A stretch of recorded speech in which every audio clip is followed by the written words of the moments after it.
ماہین کی ہنسی چھوٹ گئی۔ وہ کہنے لگا کیا ہوا، ایسے کیوں ہنس رہی ہو؟ اس سے پہلے کہ ماہین کچھ کہتی امبرین نے فون چھین لیا اور کہنے لگی ریحان وہ ماہین تھی، میری چھوٹی بہن، مجھے تنگ کرنے کے لیے یہ سب کچھ کر رہی تھی۔ یہ سن کر ریحان شاہ کو کچھ عجیب سا لگا تھا۔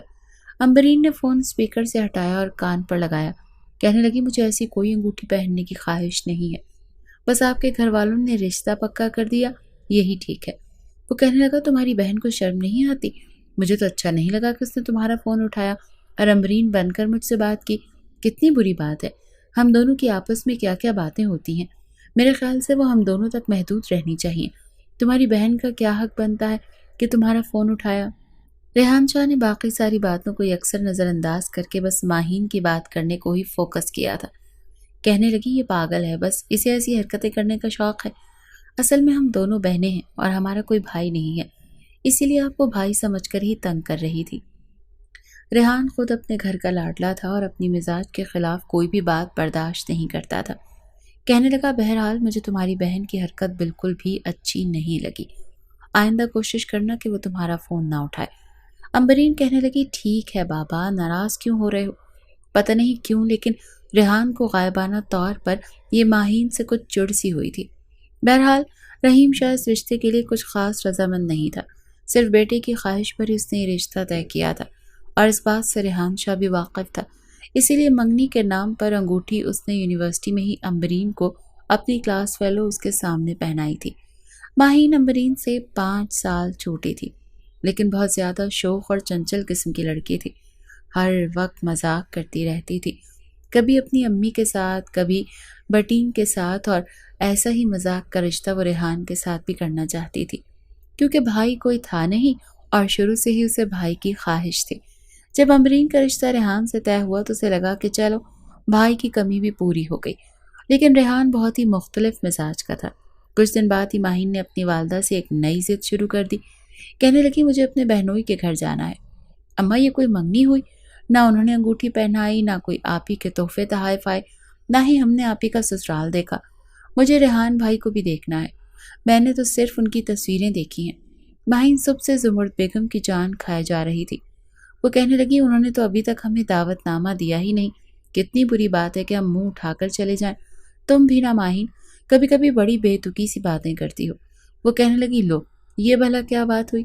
امی نے ہاتھ میں پکڑا سیب کھاتے ہوئے شیلف پر بیٹھ کر اپنی ماں سے کہا تھا۔ کہنے لگی کہ ہم اپنی بہن دے رہے ہیں، ہمیں اچانک ان کے گھر جانا چاہیے، ان کے گھر کا ماحول دیکھنا چاہیے کہ وہ لوگ کیسے ہیں کیسے نہیں ہیں۔ یہ کیا بات ہوئی؟ میں کچھ جانتی نہیں امی، بس ہمیں جانا ہے۔ وہ کسی بچے کی طرح ضد کر رہی تھی۔ امبرین بھی کچن میں کھڑی سلاد کاٹ رہی تھی، زمرد بیگم پلاؤ کو دم دے رہی تھی۔ جب ماہین کو شیلف پر بیٹھے دیکھا تو کہنے لگی نیچے اترو، ذرا سی تمیز تمہارے اندر، بچپنا تو تمہارے اندر ختم ہی نہیں ہوتا، وہاں جا کر بھی اوٹ پٹانگ حرکتیں کرو گی۔ ان لوگوں کے گھر کا ماحول ہمارے گھر سے ہی اکثر مختلف ہے، تو میں تمہیں کبھی بھی نہ لے کر جاؤں، زمرد بیگم نے دو ٹوک انداز میں کہا تھا۔ امبرین یہ سن کر مسکرانے لگی لیکن ماہین کو بڑی تپ چڑھی تھی، کہنے لگی میں تو ضرور جاؤں گی، بلکہ کل جا کر میں ریحان بھائی کے لیے گفٹس لے کر آتی ہوں۔ بس آپ ابا سے کہیں کہ ہم کل چلتے ہیں اور بالکل اچانک جائیں گے، جا کر دیکھیں، بڑا مزہ آئے گا۔ ماہی ان کی بات زمرد بیگم نے تو نہیں مانی، لیکن رات کو جب جمال صاحب آئے تو بیٹی کی بات پر اتفاق کر لیا۔ ویسے بھی ماہین سے وہ زیادہ محبت کرتے تھے، اسی لیے انکار نہیں کیا۔ اگلے روز ہی اچانک جب وہ لوگ رحیم شاہ کے بنگلے میں گئے تو اچانک ان کی آمد پر سبھی حیران تھے۔ اتوار کا دن تھا، اسی لیے چھٹی تھی اور امبرین نے بھی ریحان کو ایسا کوئی میسج نہیں بھیجا تھا جس میں یہ بتایا ہو کہ اس کے گھر والے اچانک اس کے گھر میں چھاپا مارنے آئیں گے۔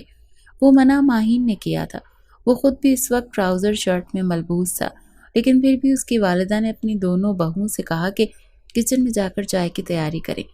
رحیم شاہ جمال صاحب کے ساتھ کاروباری باتیں کرنے لگے۔ ماہین بہت بور ہو رہی تھی، اسی لیے کہنے لگی امی میں ریحان بھائی کو گفٹ دے کر آ جاؤں۔ ریحان کچھ دیر ہی ان کے پاس بیٹھا تھا، پھر واپس اپنے کمرے میں جا چکا تھا۔ وہ اس وقت امبرین سے ہی باتیں کر رہا تھا۔ جب دروازے پر دستک ہوئی اس نے کہا کون ہے، اندر آ جاؤ۔ جیسے ہی دروازے کا نیب گھوما سامنے ماہین کو دیکھ کر ریحان کو کچھ حیرت ہوئی تھی۔ وہ تو بے دھڑک اس کے کمرے میں داخل ہوئی اور اس کے پاس آ کر اس کے بیڈ پر سامنے بیٹھ گئی۔ اس نے اپنا فون بند کر کے سائڈ پر رکھ دیا، کہنے لگا جی فرمائیے۔ آپ میرے کمرے میں کیسے؟ ریحان کے لیے دیے لہجے پر ماہین نے پرواہ نہیں کی تھی۔ کہنے لگی کیوں، میں آپ کے کمرے میں نہیں آ سکتی؟ سالی آدھی کروالی ہوتی ہے۔ یہ سن کر ریحان کی تو تلخوں پر لگی اور سر پر جا کر پہنچی تھی۔ بھلا یہ کیا بات کی تھی اس نے؟ تو کہنے لگی یہ دیکھیں ریحان بھائی، میں آپ کے لیے کتنے تحفے لائی ہوں، اور یہ مت سمجھیے گا کہ یہ امبرین نے بھیجا ہے، میں اپنی ذاتی پاکٹ منی سے لائی ہوں۔ اس دن گفٹ ریحان کی طرف بڑھایا، اس نے ایک ہاتھ سے گفٹ پکڑا اور بیڈ کی سائڈ پر رکھ دیا۔ کہنے لگا دے دیا گفٹ تم نے؟ ماہین کہنے لگی ہاں دے دیا۔ وہ کہنے لگا ٹھیک ہے، اٹھیں اور جا کر باہر بیٹھیں سب کے ساتھ۔ اس کا اجنبی لہجہ سن کر وہ کچھ متحیر سی ہوئی تھی۔ اسے تو لگا تھا کہ اسے بات چیت کرے گا، لیکن وہ تو نہایت روکھا سوکھا سا انسان تھا۔ ماہین کچھ دیر اسے غور سے دیکھنے لگی۔ ریحان اس کو یوں دیکھنے پر کچھ تذبذب سا ہوا تھا۔ کہنے لگا ایسی کیا دیکھ رہی ہیں آپ مجھے؟ کہنے لگی آپ نے واقعی امبرین آپی سے محبت کی ہے؟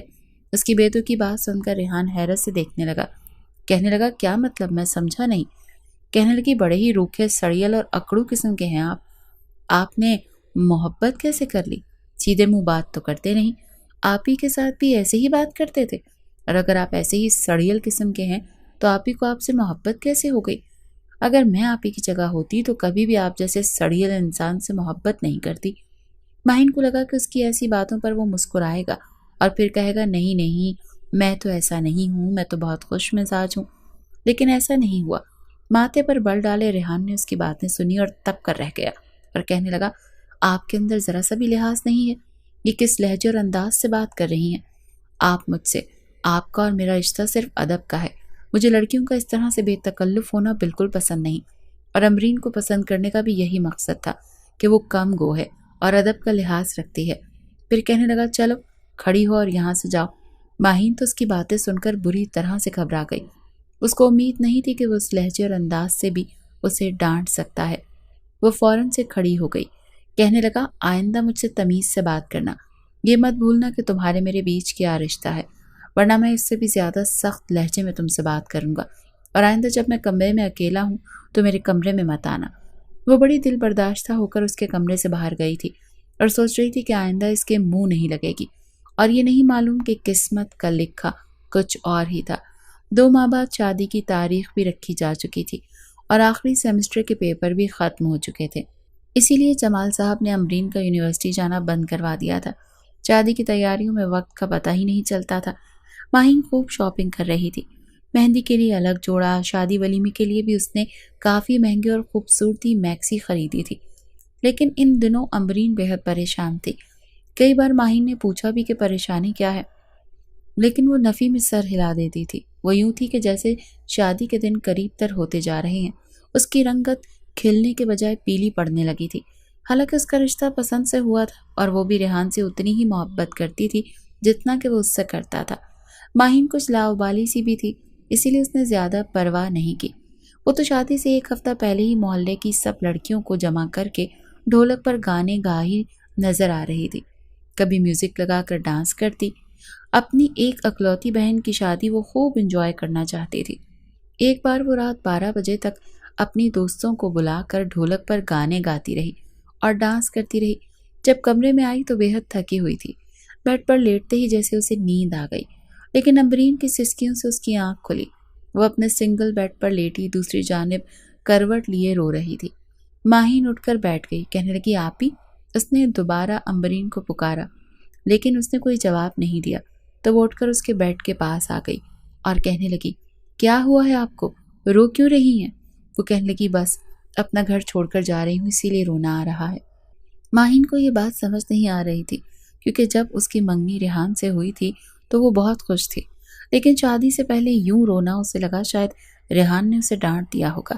کہنے لگی ریحان بھائی نے کچھ کہا ہے؟ امبرین نے نفی میں سر ہلایا۔ ضرور نہیں ہے کہ کچھ کہا ہو، ویسے ہی بڑے اکڑو اور کھڑوس ہیں، پتہ نہیں آپ نے کیوں ان سے محبت کر لی، مجھے تو ان میں محبت کے لائق کچھ بھی نظر نہیں آتا، پتہ نہیں اپنے آپ کو کیا سمجھتے ہیں، بس تھوڑے سے ہینڈسم ہیں، لیکن اس کا مطلب یہ تھوڑی نہ ہے آپ کون سا کسی سے کم ہیں، اتنی خوبصورت تو ہیں۔ ماہین کی بات پر وہ مسکرا بھی نہیں پائی تھی۔ ماہی اسے اپنے گلے لگا کر تسلی دینے لگی۔ مہندی کی رات رحیم شاہ نے صاف انکار کر دیا تھا کہ وہ ایسی خرافات رسم کو نہیں مانتے، اسی لیے مہندی لے کر لڑکی والوں کے گھر نہیں جائیں گے۔ اسی لیے مہندی کی رسم صرف ماہین کے رشتہ داروں میں ہی ہوئی تھی۔ اگلے روز شادی تھی، لیکن امبرین بے حد پریشان تھی۔ دلہن بن کر جب وہ گھر پر آئی تو یوں تھی کہ جیسے اپنے رو دے گی۔ پیاری تو ماہین بھی بہت لگ رہی تھی، بار بار کہہ رہی تھی پلیز آبی اب رو کر میک اپ مت خراب کر لینا، لیکن وہ بہت پریشان تھی۔ اس کے ہاتھ برف کی مانند ٹھنڈے تھے۔ پھر اس نے ماہین سے کہا کہ مجھے اس وقت تمہاری بہت ضرورت ہے، کیا میری ایک بات مانو گی؟ وہ کہنے لگی یہ بارات کا انتظام ان کے گھر کے صحن میں کیا گیا تھا، کیونکہ رحیم شاہ نے صاف کہا تھا کہ وہ 20 لوگوں سے زیادہ بارات میں لوگ نہیں لائیں گے، اور شادی بھی سادگی میں کریں گے، کیونکہ وہ شادی کے ویسے بھی خلاف تھے۔ اس لیے کوئی بھی چاو اس شادی پر انہوں نے دکھانے کی کوشش نہیں کی تھی۔ ریحان شاہ کو بتانا چاہتے تھے کہ یہ شادی اس کی مرضی سے تو ہو رہی ہے، لیکن ویسے نہیں ہوگی جیسے اس کے دوسرے بھائیوں کی ہوئی تھی۔ ریحان شاید خاموش تھا اس لیے کہ جانتا تھا کہ اس کا باپ ناراض ہے، لیکن یہ بھی پتا تھا کہ شادی کے بعد خود بخود راضی ہو جائے گا، کیونکہ امبرین بہت ہی دھیمے مزاج کی لڑکی تھی اور ان کے ماحول میں گھلنے والی تھی۔ دوسری جانب جو بات امبرین نے ماہین سے کی تھی، وہ تو ہکا بکا اپنی بہن کی شکل دیکھتی رہی تھی۔ کہنے لگی آپی ایسا کیسے ہو سکتا ہے؟ آپ ایسے موقع پر کہاں جا سکتی ہیں؟ یہ سب ٹھیک نہیں ہے۔ وہ کہنے لگی بس میں 1 گھنٹے میں واپس لوٹ آؤں گی، اور بارات آنے میں ابھی 2 گھنٹے باقی ہیں، کسی کو کچھ پتہ نہیں چلے گا، بس تم دروازہ لاک کر کر اندر بیٹھی رہنا، کوئی پوچھے تو کہنا کہ تم تیار ہو رہی ہو۔ یہ کہہ کر وہ اپنا عروسی دوپٹہ وہیں چھوڑ کر کالی چادر اوڑھ کر چلی گئی۔ لیکن ماہین کا دل بہت گھبرا رہا تھا کہ پتہ نہیں اب کیا ہوگا۔ امبرین کو گئے ہوئے آدھا گھنٹہ ہی ہوا تھا کہ بارات آ چکی تھی۔ بارات کا شور سن کر تو ماہین کی جان نکل گئی تھی۔ وہ بے حد پریشان تھی۔ اس نے جلدی سے امبرین کو کال کی تو اس کا موبائل کمرے میں ہی بج رہا تھا۔ وہ موبائل ساتھ لے کر ہی نہیں گئی تھی۔ اب تو ماہین کے ہوش اڑنے لگے تھے۔ کچھ ہی دیر میں اس کی والدہ کمرے میں آ جاتی، پورے خاندان میں بدنامی ہو جاتی۔ وہ سمجھ نہیں پا رہی تھی کہ اسے کیا کرنا چاہیے اور کیا نہیں کرنا چاہیے۔ یہی ہوا تھا۔ آدھے گھنٹے بعد دروازے پر دستک ہوئی۔ اس کی والدہ کہنے لگی امبرین بیٹا دروازہ کھولو، مولانا صاحب آئے ہیں، نکاح کا فریضہ ادا کرنا ہے۔ اس نے جلدی سے امبرین کا عروسی دوپٹہ لیا اور گھونگھٹ نکال لیا، دروازہ کھول کر بیڈ پر بیٹھ گئی۔ مولانا صاحب اس سے ایجاب و قبول کروا رہے تھے اور وہ چپ تھی۔ اس کی والدہ کہنے لگی کیا ہوا؟ کہو کہ قبول ہے، لیکن وہ کیا کرتی کیونکہ وہ امبرین نہیں تھی، ماہین تھی، لیکن اس نے ایجاب و قبول کر لیا اور سائن بھی اپنے ہی نام کا کیا تھا۔ تب تو کسی نے توجہ نہیں دی، لیکن جیسے ہی نکاح ہوا تو رخصتی کا شور ہونے لگا۔ 1.5 گھنٹہ گزر گیا تھا، ابھی تک امبرین واپس نہیں آئی تھی اور ماہین کا رو رو کر برا حال تھا کہ سب رخصتی کے وقت اس کی والدہ کمرے میں آئیں تو عروسی دوپٹے میں ماہین کو دیکھ کر امبرین کا پوچھنے لگی۔ اس نے رو رو کر سب کچھ بتا دیا۔ یہ سن کر تو اس کی والدہ کو زور کا دھچکا لگا۔ کہنے لگی وہ کیسے چلی گئی؟ شادی تو اس کی مرضی سے ہو رہی تھی اور تم نے مجھے بتایا نہیں پاگل لڑکی، تم نے نکاح بھی کر لیا۔ ماہین کہنے لگی مجھے کچھ سمجھ نہیں آ رہا تھا کہ میں کیا کرتی، آپ ہی بھی کہہ رہی تھی کہ جلدی آ جائیں گی۔ وہ کہنے لگی کہاں ہے اس کا فون؟ یہ تم نے کیا کر دیا ماہین؟ تو ماہین کہنے لگی وہ فون بھی ساتھ نہیں لے کر گئی، مجھے نہیں پتا کہاں گئی ہیں، کہہ رہی تھی بہت ضروری کام سے جا رہی ہوں ورنہ بہت برا ہو جائے گا۔ میں کچھ نہیں جانتی اماں کہ وہ کہاں گئی ہیں۔ یہ بات چھپی نہیں رہ پائی تھی۔ ماہین کے والد جب کمرے میں آئے تو یہ سب سن کر اپنا دل تھام کر بیٹھ گیا۔ بات آہستہ آہستہ سب تک پہنچ گئی اور ریحان اور اس کے گھر والوں میں جب پتہ چلا تو ایک طوفان سا برپا ہو گیا۔ رحیم شاہ کہنے لگا کہ وہ لڑکی تھی ہی بد کردار، اس نے نہ جانے کتنے لڑکوں سے چکر پال رکھا تھا۔ وہ ریحان سے کہنے لگے کہ میں اسی لیے تمہاری شادی کے خلاف تھا، دیکھ لیا تم نے۔ لیکن ریحان کو یقین نہیں آ رہا تھا۔ وہ سمجھ رہا تھا کہ شاید سارا قصور ماہین کا ہے، تبھی اس نے نکاح بھی کر لیا، اور پہلے بھی وہ کہتی تھی کہ سالی آدھی گھر والی ہوتی ہے۔ پتہ نہیں اس نے امبرین کو کہاں بھیج دیا تھا۔ بہرحال اس نے یہی کہا کہ وہ امبرین کا انتظار کرے گا، لیکن رحیم شاہ کہنے لگا کہ اس سے تمہارا نکاح ہوا ہی نہیں، تمہارا نکاح اس کی چھوٹی بہن سے ہوا ہے، اور ہمارے خاندان میں ایک بار جس سے نکاح ہو جائے زندگی اسی کے ساتھ گزارنی پڑتی ہے۔ تم اب مرتے دم تک اس کی بہن کے ساتھ یہ رشتہ نبھاؤ گے اور یہی تمہاری سزا ہے۔ ریحان یہ سن کر غصے سے پاگل ہونے لگا تھا۔ کہنے لگا مجھے یہ شادی منظور نہیں ہے، مجھے نہیں پتا تھا کہ گھونگھٹ میں یہ چھپی بیٹھی ہے۔ لیکن رحیم شاہ کہنے لگے کہ اب تمہیں یہ رشتہ نبھانا پڑے گا۔ میں تمہیں پہلے ہی کہہ چکا تھا کہ اگر شادی اپنی مرضی سے کرو گے تو صرف شادی ہی تمہاری مرضی سے ہوگی، باقی سب کچھ ہماری مرضی سے ہوگا، اور میں اپنے خاندان کے ریت رواج نہیں بدلوں گا۔ رحیم شاہ کہنے لگا کہ آپ رخصتی کی تیاری کریں، ہم آج ہی ریحان کی بیوی کو ساتھ لے کر جائیں گے۔ روتے دھوتے ماہین رخصت ہو کر ریحان شاہ کے گھر پر آئی تھی۔ بڑی بے دلی سے اس کا استقبال ہوا تھا۔ ریحان تو کمرے میں بھی جانے کو تیار نہیں تھا، لیکن باپ نے غصے سے کہا تھا کہ جاؤ اور جا کر رشتہ نبھاؤ۔ تبھی کہتا تھا تمہیں کہ خاندان میں ہی شادی کرو۔ بہت شوق تھا نا خاندان کے باہر ایسے لوگوں میں شادی کرنے کا، تو اب بھگتو۔ جاؤ، اب کھڑے کھڑے میرا چہرہ کیا دیکھ رہے ہو؟ رحیم شاہ کافی غصے میں آ چکا تھا۔ بڑی ضد کے ساتھ وہ طنزیہ انداز میں اپنے بیٹے سے بولے تو غصے سے بھپرا ہوا ریحان سر جھکا گیا تھا۔ اس کا تو بس نہیں چل رہا تھا کہ اس گھر کے در و دیوار ہلا ڈالے۔ سارا غصہ اب یقیناً ماہین پر ہی اترنے والا تھا۔ باپ کی ڈانٹ سن کر کمرے کی طرف گیا تھا۔ کمرے میں بیٹھی ہوئی ماہین کی حالت ایسی تھی کہ کاٹو تو لہو نہ نکلے۔ بار بار دل میں اپنی بہن کے بارے میں سوچ رہی تھی کہ کہاں چلی گئی ہو تم؟ ایک مرتبہ تو میرے بارے میں سوچ لیتی۔ ارے تم جانتی بھی ہو یہ زندگی کس موڑ پر لا کر کھڑی ہو چکی ہے؟ تمہاری وجہ سے، صرف اور صرف تمہاری وجہ سے مجھے خاندان بھر کی باتیں سننا پڑیں گی، اور تو اور یہ کھڑوس شخص، اسے میں کیسے سمجھاؤں گی کہ یہ تو پہلی نظر میں ہی مجھے اچھا نہیں لگا تھا، نہ ہی یہ مجھے اچھا سمجھتے ہیں۔ ماہین گھبرا چکی تھی، تبھی دھڑلے سے دروازہ کھلا۔ سہم کر وہ بیڈ پر سمٹی تھی۔ اگلے ہی پل دروازے کو لاک کرتا ریحان اس کے قریب آیا تھا۔ وہ کانپ رہی تھی، گھبرا رہی تھی، سمٹ کر بیڈ کی دوسری طرف گئی تھی، لیکن اگلے ہی پل ریحان اس کا بازو پکڑ کر اسے گھسیٹ کر اپنے قریب کر چکا تھا۔ بیڈ کی ساری چادر تو ویسے ہی ہاتھ میں بھینچنے کی وجہ سے ماہین خراب کر چکی تھی۔ آنکھیں بند کر کے ڈرتے ڈرتے کہہ رہی تھی کہ میری بات سنیں، میں نے کچھ نہیں کیا، پلیز۔ لیکن اگلے ہی پل مارے غصے کے ریحان اس کا منہ دبا چکا تھا۔ کہنے لگا شٹ اپ، تمہارے منہ سے ایک لفظ نہ سنو۔ میں یہ سارا کیا دھرا تمہارا ہی ہے۔ تمہاری نظر مجھے شروع ہی سے خود پر اچھی نہیں لگی تھی۔ تمہیں دیکھ کر ہی مجھے لگا تھا کہ تم میں اور امرین میں زمین آسمان کا فرق ہے۔ میں نے اس روز تمہیں ڈانٹ کر اس کمرے سے نکالا تھا نا، تمہیں باتیں سنائی تھی کہ دوبارہ میرے قریب آنے کی کوشش مت کرنا۔ اسی بات کا بدلہ لیا ہے نا تم نے۔ کہاں ہے میری امرین؟ کدھر گئی ہے وہ؟ جس قدر غصہ ریحان کو آیا ہوا تھا، وہ امرین کو اتنی تیزی سے دبوچ رہا تھا۔ درد کی شدتوں سے ماہین سسک رہی تھی، کچھ بولنا چاہتی تھی، لیکن ریحان تو شاید اس کا جبڑا توڑ ہی دیتا۔ جب ماہین کی آنکھوں سے آنسو نکلنے لگے تو پوری قوت سے ریحان نے اسے بیڈ پر پٹخا تھا۔ کہنے لگی مجھے پانا چاہتی تھی نا تم، یہی چاہتی تھی نا کہ میں تمہارا ہو جاؤں۔ سالی آدھی گھر والی ہوتی ہے، اسی لیے امرین کو غائب کر کے خود پوری گھر والی بننے کے لیے تیار ہو گئی۔ میں تمہیں بتاتا ہوں اب شوہر بننا کیا ہوتا ہے۔ اتنا کہہ کر وہ اس کی طرف جھکتا، مگر خوف کے مارے سہمی ہوئی ماہین اونچی آواز میں چلا بھی نہیں سکتی تھی۔ گھبرائے ہوئے انداز میں فوراً بیڈ کی دوسری طرف سے جب اتری تو اس کا سرخ آنچل وہیں بیڈ پر ہی رہ چکا تھا۔ اس قدر خوف اس پر طاری ہو چکا تھا کہ وہ تھر تھر کانپ رہی تھی، ہاتھ جوڑ کر کہہ رہی تھی کہ نہیں، میرے ساتھ ایسا مت کیجیے گا، مجھے خوف آتا ہے۔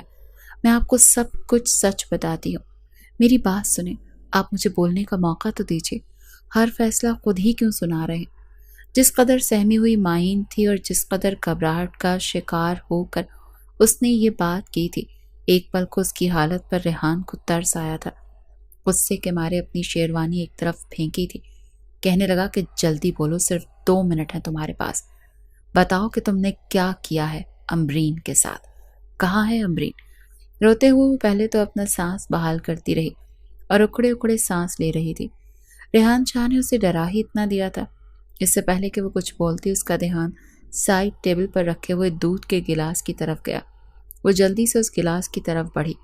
وہ دودھ ریحان شاہ کے لیے رکھا گیا تھا، لیکن سارا ایک ہی سانس میں پینے کے بعد گھبراتے ہوئے کہنے لگی کہ دیکھیں، میں نہیں جانتی آپ کا مزاج کیسا ہے، آپ کی نظروں میں میرا کیا امپریشن پڑا ہے، لیکن بات یہ ہے کہ آپ کے آنے سے ٹھیک آدھا گھنٹہ پہلے امرین مجھ سے کہنے لگی کہ اسے ایک ضروری کام سے جانا ہے، وہ آدھے گھنٹے تک واپس آ جائے گی۔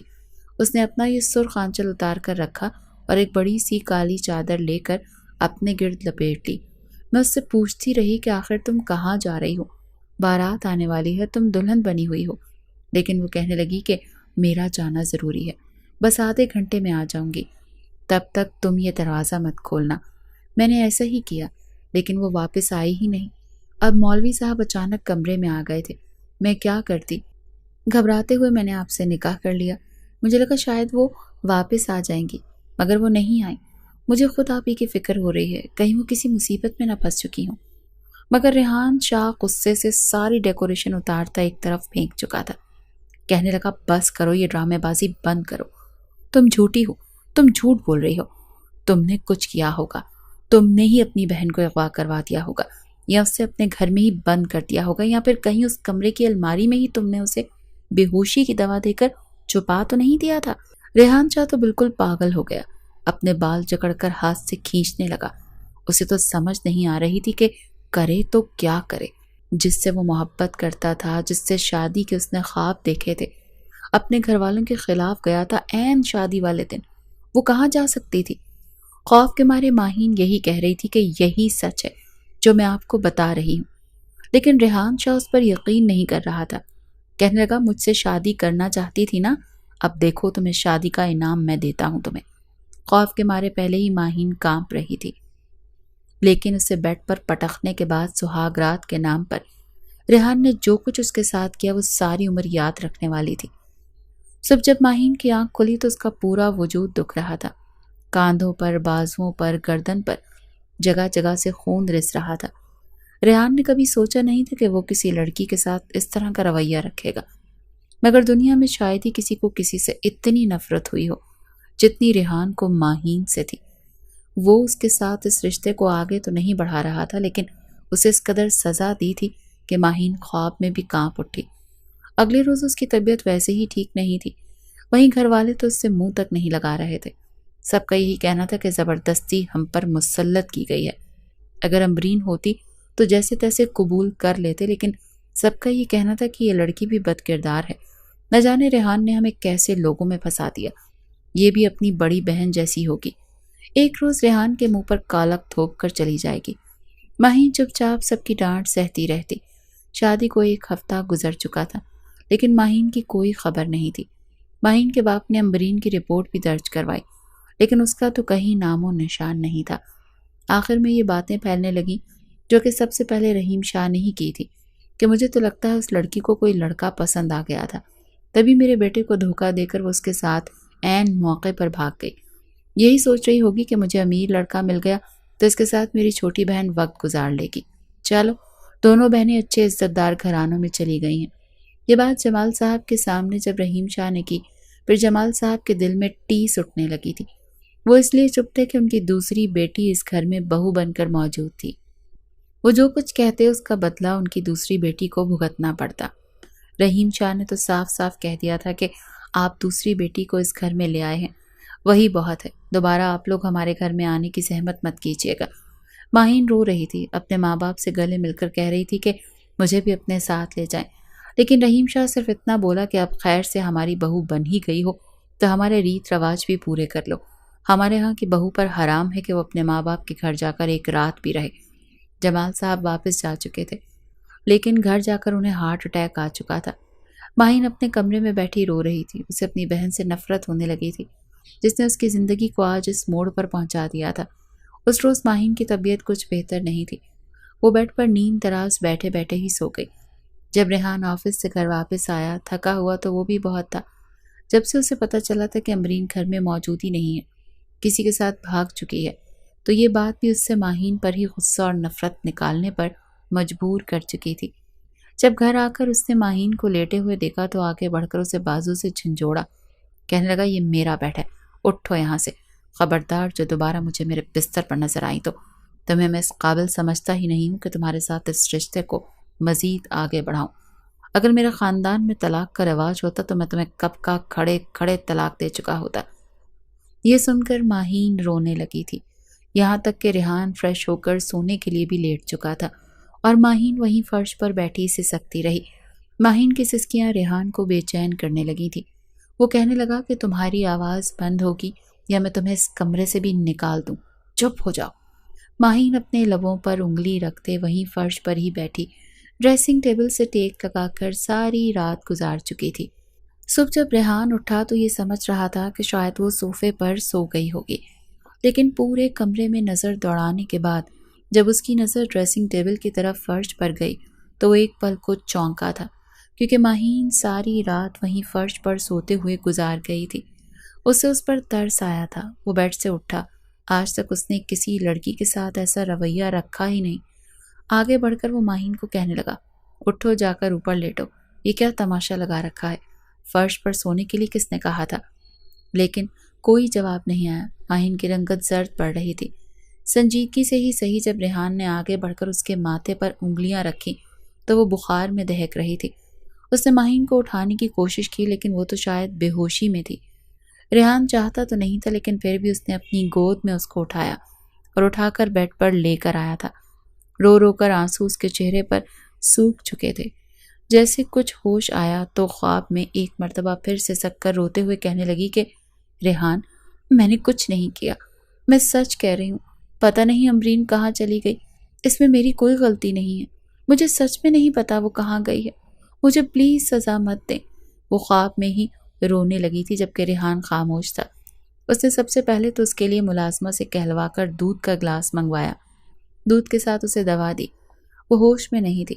دوا لینے کے بعد ریحان کے ہی کاندھوں پر سر رکھ کر اس کے سینے پر ہاتھ رکھے سو گئی۔ ریحان نے اسے دور کرنا چاہا، لیکن وہ مزید اس کے قریب آتی جا رہی تھی۔ ریحان بھی بالکل بت بنا وہیں پر بیٹھا رہا۔ نہ جانے کب دوبارہ اس کی آنکھ لگ گئی، اسے بھی خبر نہ ہوئی۔ دن کے 11 بج چکے تھے جب ریحان کی ماں نے ایک جھٹکے سے دروازہ کھولا، لیکن سامنے دونوں کو یوں ایک دوسرے کے قریب دیکھ کر وہ شرم سے سرخ لال ہوتی واپس پلٹی۔ دروازہ کھولنے پر ماہین اور ریحان کی بھی آنکھ کھل چکی تھی۔ ریحان تو یوں بیڈ سے اترا تھا جیسے اسے کسی نے کرنٹ لگا دیا ہو۔ گھبراتا ہوا وہ ماہین سے دور ہٹا تھا۔ دوا کی وجہ سے ماہین کا بخار کچھ کم ہو چکا تھا۔ جب ریحان نے کمرے سے باہر جا کر اپنی ماں کو بتایا کہ ماہین کی طبیعت خراب ہے، اس کو شدید بخار ہے، تو اس کی ماں کے دل میں بھی تھوڑی بہت نرمی آ چکی تھی۔ جا کر اپنی بہو کو نہ صرف دوا دی بلکہ اس کے ساتھ بیٹھ کر وقت بھی گزارا۔ دھیرے دھیرے گھر کے باقی افراد بھی ماہین کو اس گھر کی بہو تسلیم کرنے لگے۔ آخر اس میں سب کی غلطی کیا تھی؟ وہ تو عزت کی خاطر یہ قدم اٹھا گئی تھی، لیکن رحیم شاہ اور ریحان شاہ دونوں باپ بیٹا ابھی بھی ماہین کو لے کر اپنا رویہ ٹھیک نہیں کر پائے تھے۔ یوں سب کی محبت پا کر دھیرے دھیرے ماہین کا رویہ پھر سے پہلے جیسا ہونے لگا تھا۔ وہیں شوخ مزاج اور چنچل پن اس میں پھر سے وارد ہونے لگا۔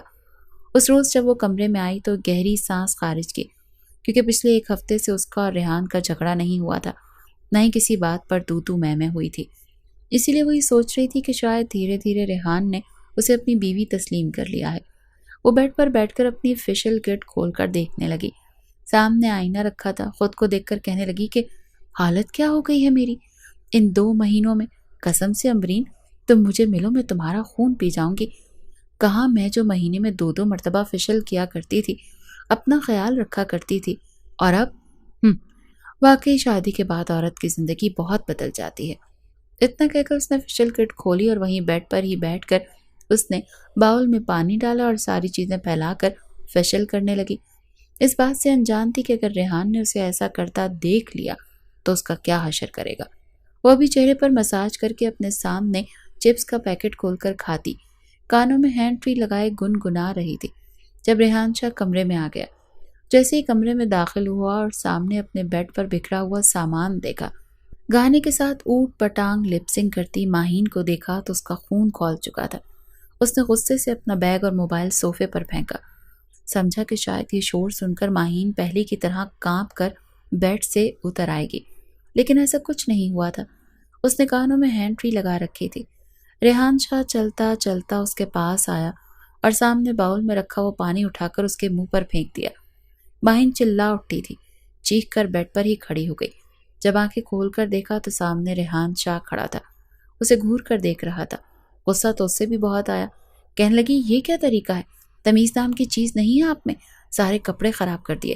کوئی شرم ہوتی ہے، کوئی حیا ہوتی ہے، لیکن آپ کیا جانو ریحان شاہ کہ وہ کیا ہوتی ہے؟ بس جب بھی آتے ہو منہ بسوڑ لیتے ہو اور الٹی سیدھی حرکتیں کرنا شروع کر دیتے ہو۔ کیا عقل نہیں ہے؟ میں ہی تھی، کوئی چڑیل تو نہیں تھی جو ایسا رد عمل ظاہر کر رہے ہیں۔ ماہین کی چلتی زبان دیکھ کر تو ریحان مزید غصے سے آگ بگولا ہو چکا تھا۔ کہنے لگا، چپ ہو جاؤ، بالکل چپ ہو جاؤ، یہ کر کیا رہی ہو تم؟ میرے بستر کا حشر کیا کر رکھا ہے؟ یہ کمرے کو تم نے کباڑ خانہ بنا رکھا ہے۔ یہ تمہارا کمرہ نہیں ہے، سمجھ آئی؟ یہ میرا کمرہ ہے۔ مگر ماہین بجائے ڈرنے کے اسی کے لہجے میں انگلی اٹھا کر کہنے لگی کہ او ہیلو مسٹر، یہ صرف آپ کا کمرہ نہیں میرا بھی کمرہ ہے، آفیشلی بیوی ہوں آپ کی، سمجھ آئی نا؟ جتنا حق آپ کا ہے نا اس کمرے پر اتنا ہی میرا بھی ہے، بلکہ پورے گھر پر ہے۔ وہ جیسے ہی بیڈ سے اتری تو ریحان شاہ نے غصے سے اسے بازو سے پکڑ کر دوبارہ بیڈ پر پٹخ دیا، کہنے لگا تمیز کے دائرے میں رہ کر بات کرو، شوہر ہوں تمہارا۔ اس بات پر ماہین نے ایک پل کو بے یقینی سے ریحان کو دیکھا، کہنے لگا اچھا اب یاد آ گئی ہے کہ شوہر ہو میرے، تو بھائی وہی تو میں بھی کہہ رہی ہوں نا کہ بیوی ہوں آپ کی، یہ کمرہ میرا بھی اتنا ہی ہے جتنا آپ کا ہے۔ ہر وقت میرا کمرہ کی رٹ مت لگایا کریں۔ 2 ماہ بعد فیشل کرنے بیٹھی تھی مگر وہ بھی سارا خراب کروا دیا۔ ماہین اپنے چہرے کی ڈریسنگ ٹیبل میں دیکھتی واش روم میں جانے لگی، جبکہ کہیں نہ کہیں ماہین کو اس حالت میں دیکھ کر ریحان کو ہنسی بھی آئی تھی۔ وہ بات بات پر پہلے کی طرح ماہین پر غصہ کرنا چاہتا تھا، لیکن اب جب اسے کوئی نہ کوئی شرارت کرتے دیکھتا، کوئی ایسی بات کرتے دیکھتا جس پر ہنسنا واجب ہو جاتا، تو اس کا غصہ خود بخود ہی جھاگ بن کر بیٹھ جاتا۔ دھیرے دھیرے اس کے دل میں خود ہی ماہین کے لیے جگہ بننے لگی۔ آخر کو وہ اس کی محرم تھی، بھلے ہی وہ خود کھڑوس مزاج تھا، سیریس لڑکیاں پسند کرتا تھا، لیکن ماہین کے ساتھ رہ کر وہ اس کا عادی سا ہونے لگا تھا۔ نہ جانے کب ماہین کے دل میں ریحان کے لیے اور ریحان کے دل میں ماہین کے لیے محبت کے بیج بو گئے۔ دونوں کو اس بارے میں خبر ہی نہ ہوئی، لیکن اب پہلے کی طرح لڑنا اور سختی کرنا ریحان نے کافی کم کر دی تھی۔